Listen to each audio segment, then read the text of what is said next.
अब आपका इस चैप्टर का लास्ट टॉपिक है audit in depth and overall checking. ये दोनों क्या है, ये दोनों 4 मार्क्स में आपके पास आ सकते हैं। ऑडिट इन डेप्थ ये कुछ मिलता जुलता टेस्ट चेकिंग जैसा है। इसमें हर एक ईच एंड एवरी ट्रांजैक्शंस को डिटेल स्टडी करने की बजाय डिटेल स्टडी की जाती है ओरिजिन से लेकर बिगिनिंग तक, but each and every transactions में एक पर्टिकुलर कंटेंट की बात हो रही है, लाइक परचेज बुक की, सेल्स बुक की, उसके ओरिजिन और एंडिंग पॉइंट की बात हो रही है, उसे आप ऑडिट इन डेप्थ कहते हैं।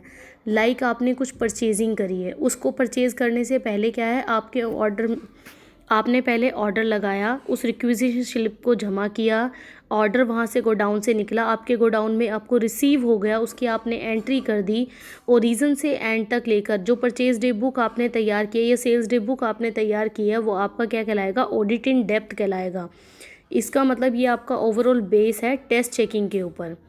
जैसे यहाँ पर एग्जांपल में मशीन के ख़रीदने की बात की गई है, तो उसने एक क्रॉस चेक इशू किया था। उस क्रॉस चेक करते हुए आपने मशीन में क्या क्या रिक्वायरमेंट रही, कैसे कैसे डील किया, वो आपके लिए ऑडिट इन डेप्थ है।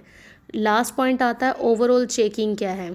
ओवरऑल चेकिंग यानी कि एक कॉम्प्रिहेंसिव एग्जामिनेशन है बुक्स ऑफ अकाउंट का। ओवरऑल चेकिंग में क्या है, आप डिटेल स्टडी कर रहे हो, ईच एंड एवरी ट्रांजैक्शंस को चेक किया जाता है, तो उसे रूटीन चेकिंग भी कहा जाता है। बट रूटीन चेकिंग में कुछ ऐसी ट्रांजैक्शंस होती है जिसको फाइंड आउट नहीं किया जाता, जैसे डेटर कितने बने, क्रेडिटर कितने बने। बट ओवरऑल चेकिंग में ये कम्प्लीटली पॉसिबल होता है कि आपके डेटर कितने हैं, क्रेडिटर कितने हैं, रेंट जो है आपने रेंट पे जो हाउस दिया हुआ उसका रेंट आया या नहीं आया, क्लाइंट से आपने कितना पैसा लेना है नहीं लेना, मंथली, क्वार्टरली, ईयरली, ये सभी बातों का जब डिटेल चेक किया जाता है तो वो आपका क्या होता है, ओवरऑल चेकिंग होता है। कहते हैं one examination technique very prevalent these days is establishing correlation with various accounting ratio.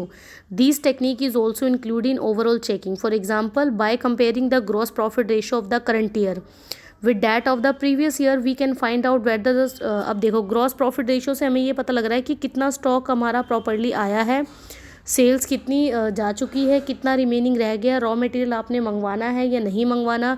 ये जो सारी चेकिंग की जा रही है इसे आपके क्या कहोगे, ओवरऑल चेकिंग कहोगे। आज आपका ये 4th चैप्टर कंप्लीट हो गया। इसे आप ध्यान से स्टडी कर लीजिए। कुछ क्वेरीज हो सकती है, यू कैन आस्क मी।